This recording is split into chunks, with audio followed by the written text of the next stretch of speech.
The wind cut across the prairie like a razor, thin and mean and carrying with it the smell of dust and horse sweat. The sun was bleeding out along the horizon, painting the sky in streaks of copper and bruised purple. Jed Calhoun, a rancher hardened by 15 years of frontier life, rode slowly toward the lone cottonwood tree that stood like a sentinel over the empty plains. His horse, Bramble, snorted and tossed its head as if sensing what Jed already knew: nothing good waited beneath that tree at sundown. Tied to the trunk, wrists bound with rawhide, was a man Jed had hoped never to see again. Eli Sutter. Jed stopped 20 paces away. His pulse thudded once, twice. The memories he'd buried, the guilt he'd prayed would fade with time, came charging back like a stampede. Eli lifted his chin. His face was dirt-streaked, one eye swollen, his shirt torn open from what looked like a knife slash. But he still managed a thin grin, the kind that used to get them both into trouble back when they'd been boys running cattle and chasing dreams. "Took you long enough," Eli rasped. Jed dismounted slowly. "Didn't think I'd ever see you again." "Sure you did," Eli croaked. "Because you know what you owe me." Jed clenched his jaw. Oh. That word felt like a burning brand. Once, they'd been as close as brothers. Then Eli had joined up with the Raker gang, a pack of sadistic thieves who terrorized the frontier towns. They'd burned homesteads, shot men in the street, and carved their names into history with blood. Jed had watched it happen, watched Eli slide deeper into crime, and done nothing. He'd told himself it wasn't his place, men made their own choices.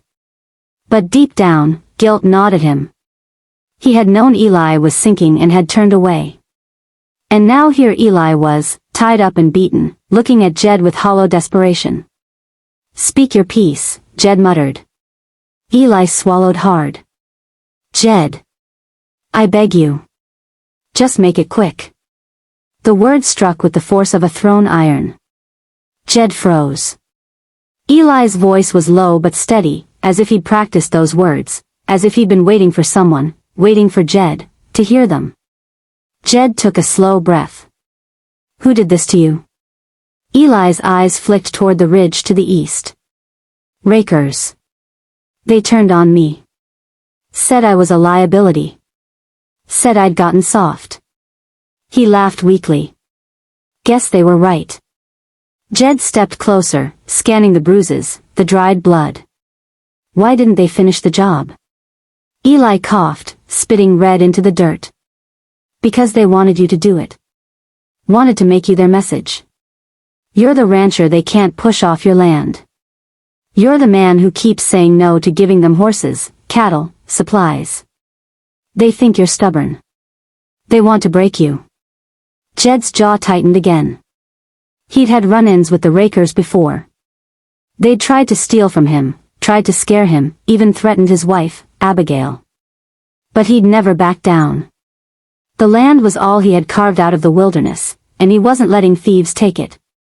"So they left you here as bait," he said. Eli nodded slowly. "They're watching. Probably got rifles pointed at you right now.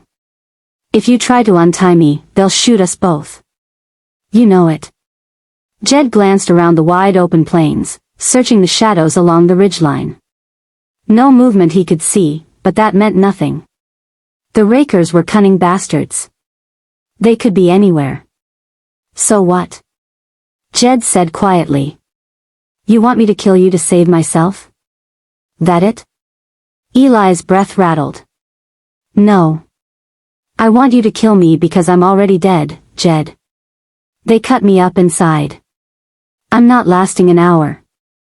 And if they see you walk away without doing it, they'll come after your ranch. After Abigail." Jed's heart twisted. The mere thought of anything happening to Abigail made his vision sharpen into something dangerous. "You expect me to believe you care about my wife's safety after what you've done?" Jed growled. Eli's expression softened into something close to sorrow. "Jed. I know I'm a bastard. I know I can't take back the things I did. But Abigail was always kind to me. She's the only person who ever spoke to me like I wasn't rotten. I'd rather die now than let the Rakers use me to hurt her." The wind blew dust over both men. Bramble stamped his hooves. Jed turned away, pacing, fighting the storm raging inside him. Killing a man, especially one who had once been like family, was something he'd sworn he'd never do. But letting Eli suffer, letting the rakers use him to destroy more lives, that choice gnawed cruelly. He drew a long breath. I can't just put a bullet in you. I'm not a butcher. Eli's voice broke. Jed, please. I'm begging you. The pain, he winced, gripping his stomach. I don't want to die slow. Jed closed his eyes. He remembered them at 16, racing horses across the flats. He remembered sharing campfires, laughing until their ribs hurt, dreaming up futures neither had lived into. He remembered the first time Eli stole. Jed had tried to talk him out of it. Eli had laughed him off. That was when their paths began to split. Jed opened his eyes, hard steel replacing the memories. If I do this, he said, raising his revolver, I'm doing it because you asked. Not because of the rakers, not because I owe them anything. Eli managed a weak nod. I know. Jed stepped close enough to see the tremors in Eli's chest, the sweat beading on his brow. Eli lifted his chin just enough. Do it before I lose my nerve, he whispered. Jed steadied his hand. But then, a faint metallic click echoed from the distance. Jed's eyes snapped toward the ridge. A rifle. And then he heard it, the low murmur of voices carried on the wind. Rakers. Eli's eyes widened. Jed, quick. Jed didn't fire. Not yet. His instincts screamed that something more was wrong. Too easy. Too staged. Why would the rakers let Eli have a clean death? Why make Jed kill him? Unless Eli wasn't just bait. Unless he was the trap. Jed's mind raced. He looked at Eli's wounds again, shallow slashes, bruises, staged cuts. Enough to look painful, not enough to kill. Jed's stomach turned. You lying to me? He asked softly. Eli's breath hitched. What? No, Jed, I swear. Jed pressed the barrel against Eli's chest, not aiming to kill, but to test something. Eli didn't flinch. Didn't wince like a man with broken ribs should. Jed felt cold. Those bastards aren't watching to see if I'll kill you, Jed said slowly. They're waiting to see if I'll untie you. Eli went rigid. Jed stepped back, revolver still raised. You're working with them. Eli's eyes darted wildly. No, I had to make them think I was. They'd kill me otherwise.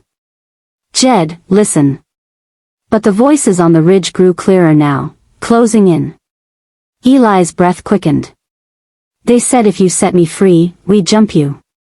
Take you alive. They want leverage, Jed. They want your land, your herd. But I wasn't going to let them. I swear. That's why I told you to kill me. I knew I couldn't go through with their plan. Jed's hand tightened. Why should I believe a damn word you say? Because, Eli whispered, eyes glistening, you're the only friend I ever had, and the only one I ever betrayed. I can't live with that anymore. Shadows moved along the ridge, 3, maybe 4 horsemen. Jed's choices collapsed into 2, kill Eli and escape, or free him and risk ambush. Eli met his eyes. Jed. You know what's right. Jed stared at him for a long, unbroken moment. Then he shot. Not Eli. The rope. The bullet snapped the rawhide clean in a single crack. Eli fell forward with a gasp, stunned. Get up, Jed barked. If you're telling the truth, you'll help me fight them. For a heartbeat Eli didn't move. Then he nodded, scrambling to his feet, wincing, but this time, the pain looked real. Jed tossed him a spare revolver from his saddlebag. Last chance, Eli. You betray me again, I won't hesitate next time. Eli swallowed. I won't. A rifle cracked.